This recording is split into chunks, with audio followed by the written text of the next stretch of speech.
Okay guys, welcome back to a new video. Next video we're gonna probably finish this trial quest of the... oh boy. Traveler in Paimon. You came. Yep, and it looks like we made it just in time. Although, can't say the same for the cuckoosaurs. Bit of a low turnout, huh? Yeah, you'll see why soon enough. Alright, get ready. 3, 2, 1, fly! Whoa! We're really flying! I feel light as a feather.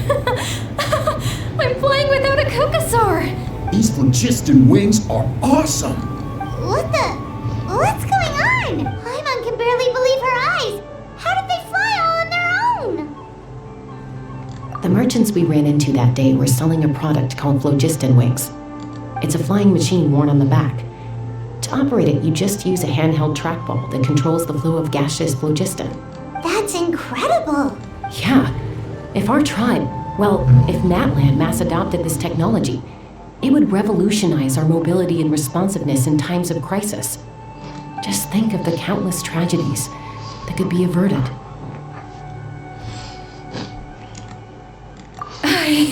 I feel like I'm dreaming. Did I really just fly on my own without the help of a cuckoosaur? You'd better believe it. Plus, you just passed the flying trial. Right, Elder Alpa? Elder Alpa? Should this really count as a pass if we did the trial using phlogiston wings? Why not? The scoring rubric is about flying performance. It doesn't specifically say you have to ride a cuckoosaur, does it? Yeah, maybe, but even Chaska had to ride a cuckoosaur in the trial, right? And the whole point of the trial is to test both your flying technique and your ability to work with a Saurian companion. Well, if we can fly by ourselves, maybe we don't need to test the ladder anymore. Chaska, Traveler, what are your thoughts on this new invention?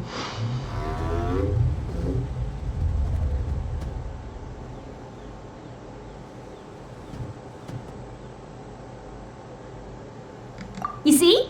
Even the Traveler agrees. I agree that they have strategic value, but I don't think it makes any sense to evaluate candidates by the current testing standards if they're using phlogiston wings. Why? Shunan finally mustered the courage to go through with this, and now you're saying it doesn't count? I don't have any experience using these wings in battle, nor is it immediately obvious how to incorporate them into the existing systems in our tribe. Taking a longer-term perspective, I think we need to start by getting thoroughly acquainted with how these things work. Then we can develop a new trial format with new assessment criteria, tailored to candidates using the phlogiston wings.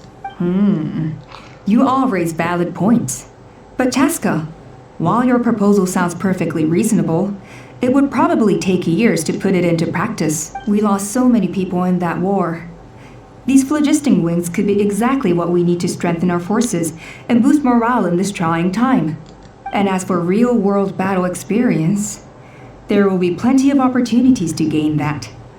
I have high hopes for you, Junon. Huh? Hey, stop staring into space! Say thank you! Thank you. Thank you, Elder Alpa. You have nothing to thank me for. Remember, the way you got your wings back was by relying on yourself. Oh, Elder Alpa! Bad news! Cuckoosaurs are attacking the merchants again! Again? Okay, everyone, stay put while I... Huh? Chask?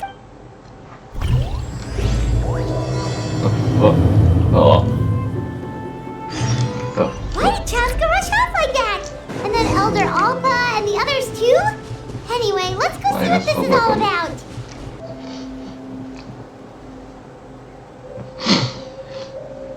Oh, it's back! It found us again! Run! Curses! She's really riled up this time. Hey! Stop running! We'll never outrun a creature with wings! Get back here and let's fight! Stop! All of you! Chaska! Oh, wonderful! Quick, get rid of that thing! That's her motto, isn't it?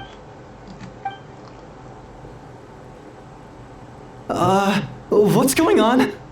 Why isn't she doing anything? So it really is you, sister. Wait, sister? The That fuck? Kukusaur is Chaska's sister?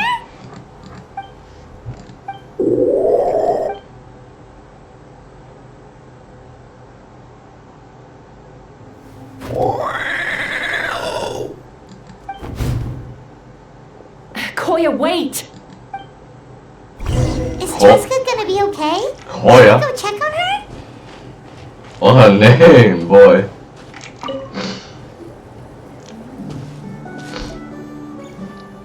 Chaska, are you okay? I'm fine. Sorry for making you worry. No point. She's an expert at hiding her tracks.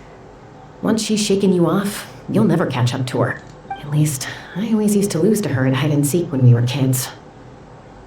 Well, yeah. You know I was raised by Kukusaurs.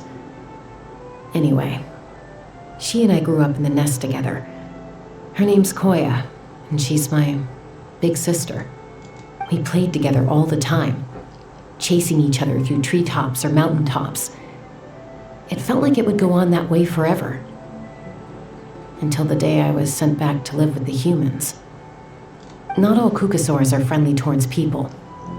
Koya, for instance, she's fine with me because we grew up around each other, but she's not fond of other humans.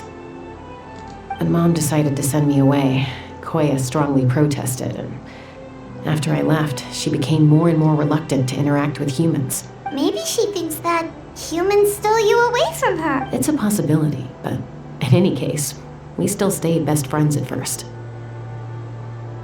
I had a hard time adjusting to life in the tribe. So whenever something went wrong, I'd run off into the wild and vent to Koya. Ah, so that's what Uncle Cusco was talking about. He said you seemed to prefer hanging out with saurians to your own kind back then. Yeah, I did. But then, gradually, everything changed. With a new mom and dad, a new tribe, and Koichi, I started getting curious about these humans and made an effort to understand their behavior. The more time I spent with them, the less I spent with Koya. And then, one day, it was Koya's turn to leave the nest. She sought me out and asked if I was willing to leave the tribe and go live in the wilderness with her. As far as I can remember, that was the first time she ever approached a human settlement on purpose. So, how did you answer her? Well, I wouldn't be standing here talking to you if I'd said yes. No, I was torn. On the one hand, I'd already made up my mind to embrace my new family and accept my human identity, but I also knew that Koya wasn't a fan of humans and I didn't want to disappoint her. She took my hesitation as an answer. She saw it as a personal betrayal, threw a huge fit, and then flew off. We hadn't seen each other since, well, until today. Not for a lack of trying, though. I tried asking Mom where Koya's new nest was so I could talk things out with her. But Koya had already asked Mom not to tell me where she'd moved to. It must be hard for Mom, being stuck between her two daughters. So I didn't press the issue. And I didn't go looking for her. If things carry on like this, I need to make sure I find her before anyone else, even if she doesn't want to see me. For now, let's bring the wounded back to the tribe, and see what Mutota and Elder Alba have in mind. So, I hear there's been another Kukusaur attack. Ha! I knew it! They're wild animals, and they can't be trusted. Hey, show a little respect. The Kukusaurs are our partners. Maybe in the flying squad, but they don't give a hoot about the rest of us. Well, now that we have the phlogiston wings, do we even need the Kukusaurs anymore? Are you kidding? How are we supposed to protect our tribe without them? I didn't mean it like that. Huh? Protect our tribe? Or are you just scared that your precious flying squad will lose its prestigious position? You take that back! Things are changing so quickly. Chaska, there's a conflict emerging there. Aren't you going to nip it in the bud? The whole tribe's talking about this now. Breaking up a single fight won't solve anything. The real source of conflict here is the phlogiston wings. And what happened with Koya. On any other day, people would just brush this attack aside. After all, clashes between wild kukasaurs and humans are no more common than those between people. But now that the phlogiston wings have entered the equation, it's sparked a debate over whether our tribe needs the kukasaurs at all. I worry that we risk repeating the mistakes of the Cinder City. Back then, Lord Ochkan's hatred of the Saurians nearly destroyed the peace forged by the Pyro Archon, Chaska. To prevent things from deteriorating further, I'd like to task you with restoring peace to the tribe. I will. Traveler, you've already done so much for Natlan, and the Flower Feather clan has no right to ask more of you. But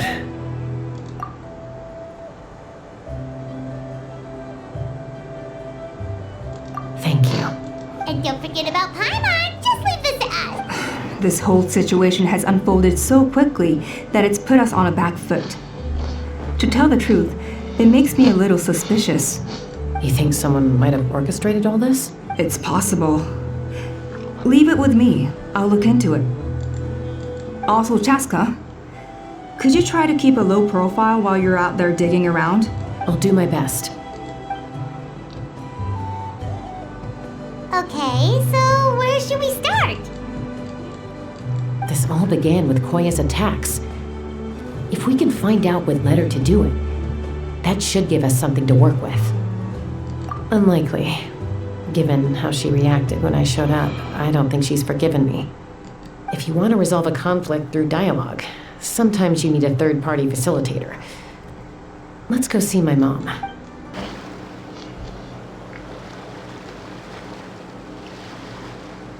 Wow, so this is where you used to live as a child? Mm-hmm. When I was little, we used to do this thing where I'd jump from the top of this tree, and Koya would fly over from the platform and catch me in midair. Or sometimes we'd both fly from the treetop together, and then after some aerial maneuvering, she'd throw me up onto that platform. After we got a bit older, we went to the nearby shores looking for even greater heights. Stop! You're gonna give Paimon a heart attack! Oh, really? I just thought it made a fun story. Then I'll share more with you when there's time. Anyway, back to the matter at hand.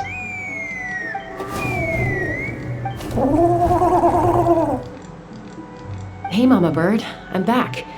My last visit was only a week ago, wasn't it? See? I visit you more than I visit Papa Cusco. I brought a couple of friends with me. These are the Traveler and Paimon. Traveler, Paimon. This is my mom. Her name is Chimpu. In the human tongue, anyway. Hi! No, not really. I don't speak it as such, but I can sort of get the gist. Although only with Mom and Koya, since I spent my formative years with them. Even then, it's basically a best guess based on their sounds, body language, and expressions. Seems to work about 9 times out of 10, anyway. As for whether Mom understands me, I can't always tell. But somehow we still manage to communicate. Call it the family bond, I guess. Don't worry. I'm doing well, but I think Koya might be in some trouble. I know she's never been a fan of humans, but she's never deliberately attacked them before either. What's behind this sudden change? Does, Auntie Chimpu know anything? Doesn't look like it. Koya hasn't visited her in a long time. Then, could you please tell me where she's living nowadays? I really need to talk to her. If this animosity between her and the tribe continues, then the next time there's an incident, I don't know if I'll make it there in time. She said she'll take us there. Thank you, Mom.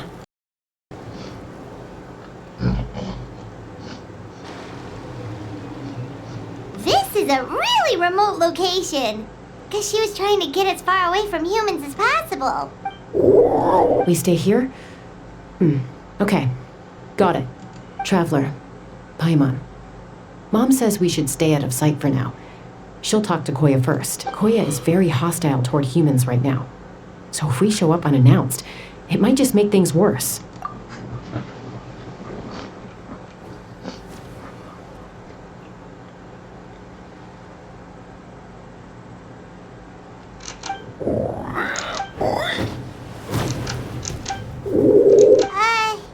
Any idea what they're saying? Sounds like things are more complicated than I imagined.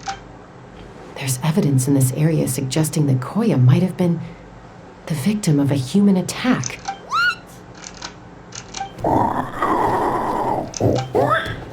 No! It's Chime, Koya's child. The attackers kidnapped her. They came over the sea, under the cover of night, and they took Chime. What the heck? Who would do such a thing? I searched day and night and finally found them.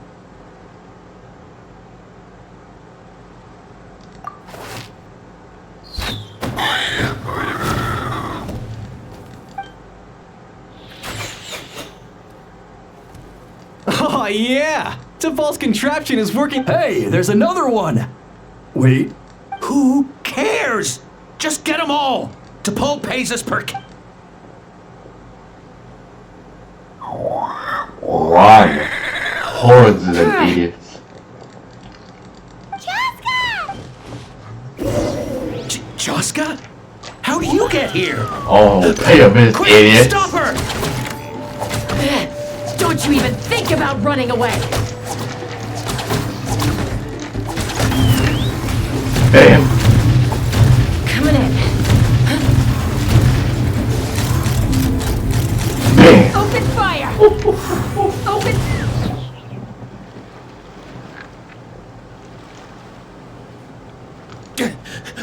Don't come any closer, or I'll... Go, Phlogiston Wings! Take me out of here! Uh-oh, looks like it malfunctioned. This is bad. Mom and Koya are already injured. And if that thing explodes right next to them... Help! Elemental energy suppresses it! Please, someone! Get back!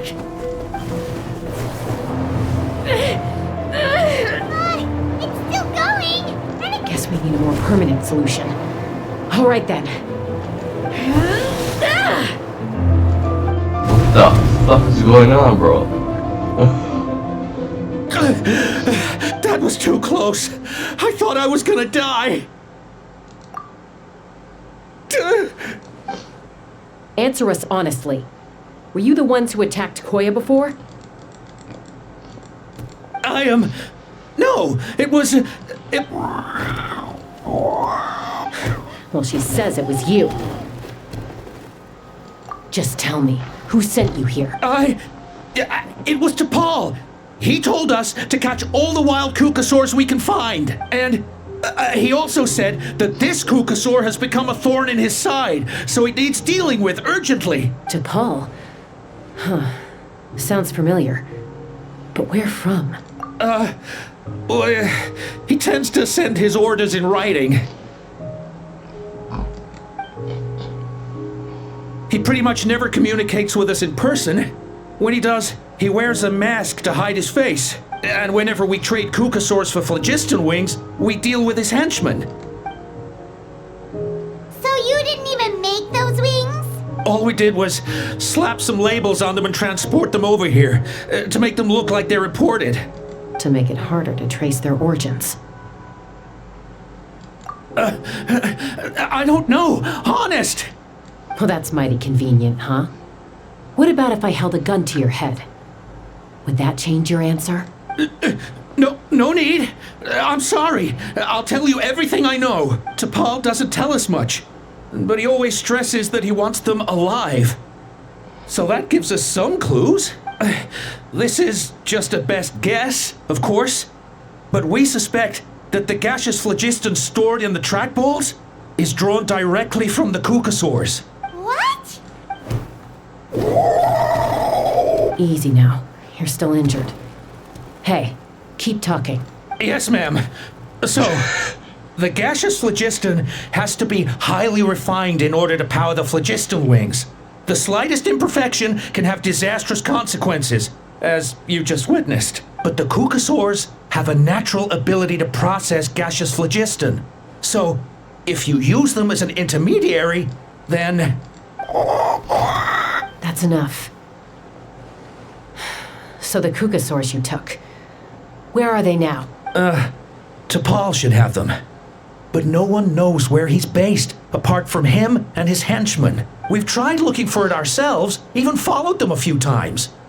But we always end up losing track of them. Random thought. Maybe they're hiding up in the sky? T'Pol. I'm sure I've heard that name. Maybe it was... Chaska, Traveler!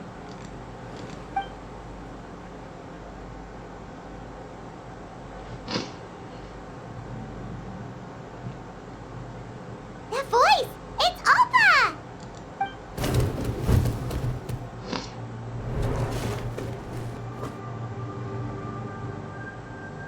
Elder Alba? What brings you all the way out here? Well, I was patrolling nearby when I heard the sound of an explosion. What's going on? I don't believe it. Elder Alba, does the name T'Pol ring a bell to you? I feel like I've seen it written down before. Maybe in a list of candidates for the... Huh? So he's a member of your tribe then? No. If he was a member of the Flower Feather Clan, I'd definitely know him. Now that you mention it, I do remember a young man from outside our tribe who came to participate in our flying trials once. You were away on a mission at the time, which is probably why you don't remember him. He was a craftsman from the Children of Echoes, but he'd always dreamed of soaring the skies, so he wanted to join our flying squad. The Children of Echoes? That's rare. But despite his best efforts, he unfortunately failed to pass the trial and gain the cucosaur's approval. In the end, he went wingless and returned dejected to the Children of Echoes. Wingless, huh? Maybe he invented the phlogiston wings to get revenge on the cucosaurs. Perhaps. Or maybe it's simply his way of dealing with his regrets over his past flying endeavors. Either way, it doesn't excuse his abuse of the cucosaurs. I'm gonna take these guys back and expose the truth to the tribe. It's time for this conflict to end. Easy, Chaska. Remember what I said about keeping a low profile? The ringleader still hasn't shown himself, and this man's allegation about powering the phlogiston wings with cucosaurs is only speculation. Bringing these men to the tribe now won't win over any current supporters of the phlogiston wings. In fact, it may even escalate the conflict further. After all, many are mistrustful of the cucosaurs after recent events. Is that why T'Pol waited until now to try to capture my sister? I don't know. I mean, he did tell us to spread negative rumors about the cucosaurs and slip some mora to anyone opposed to them, but... But Koya only attacked humans because they stole her child! Nevertheless, we will be hard-pressed to change people's minds while emotions are running high. Unless we have irrefutable evidence. Bravo! My thoughts exactly. In the meantime, leave these men with me.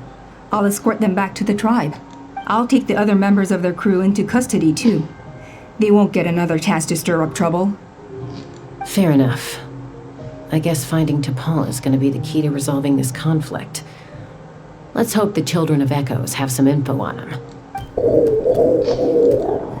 Sorry, whatever it is, it'll have to wait till this is all blown over. I have to fix this situation before it spirals out of control. Mom, sis, rest up and get well soon. I gotta fly.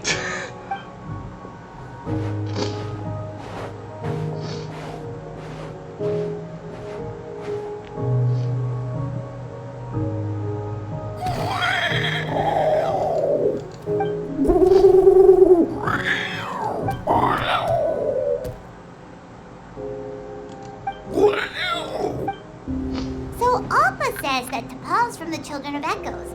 But how do we track him down? Just ask around until we find him? Let's start by talking to someone we know. It'll be faster that way. this time and place, I'll bet the easiest person to find is... Wakey, wakey, Shilonen! What? It's you. Okay, give me a second. I'll come down. Shilonen?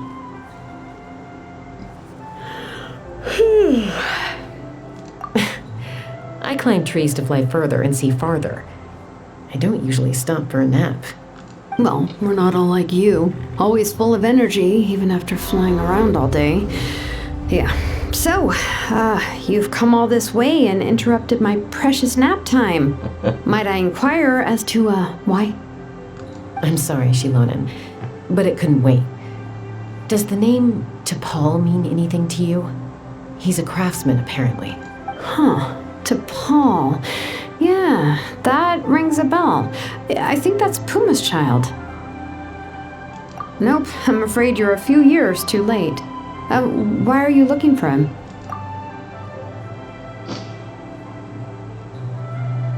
Huh, phlogiston wings. Wow, okay. The kid actually pulled it off. Well, looks like no more rest for me today. Pulled it off? You mean he's tried making something like this before? Yeah, he started trying to build a flying machine right after he got back from the Flower Feather clan. So right after he went wingless, then. Was this flying machine anything like the gun you made me? You mean your gun that's harder to tame than the proudest Kukasaur?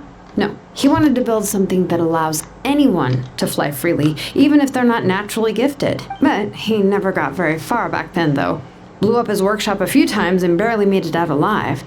I never really kept up with him after that. His parents traveled a lot in their youth and only returned to the tribe after he was born.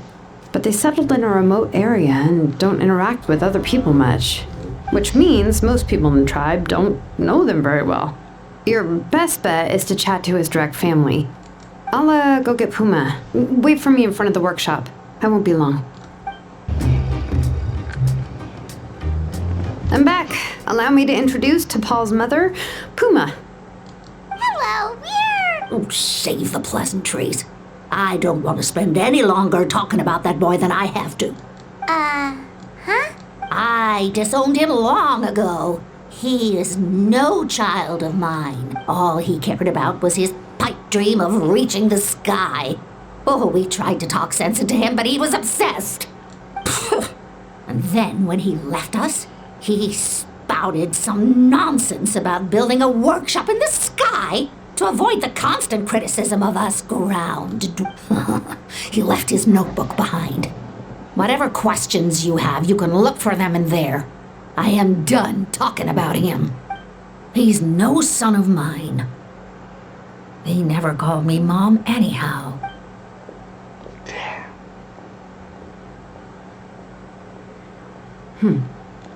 Wow, they've really fallen out. I'm sure wasn't expecting that. Her husband, T'Pol's father, he passed away recently, and T'Pol didn't even bother to show his face at the funeral.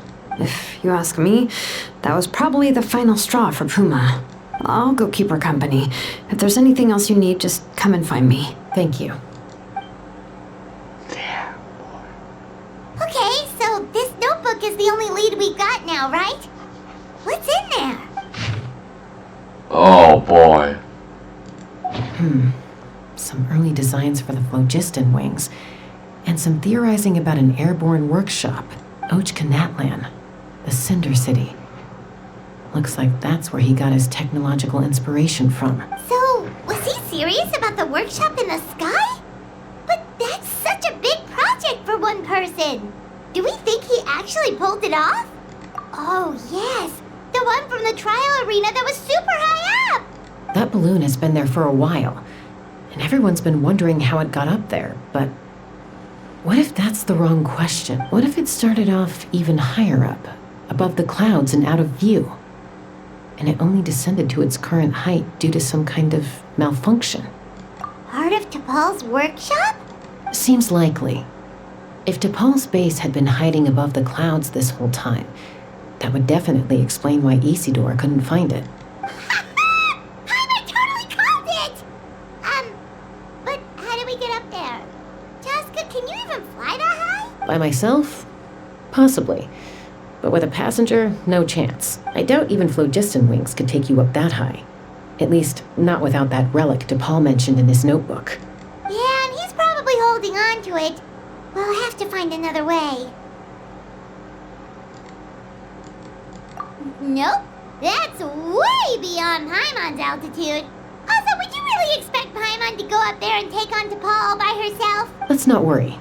Just because we can't think of a solution doesn't mean no one else can. I'm not the only flying expert in my tribe, you know. Oh, good point. We should go ask Elder Alpa! And Mutoda. He was quite the flying ace back in the day, too. Let's head back and see what they suggest.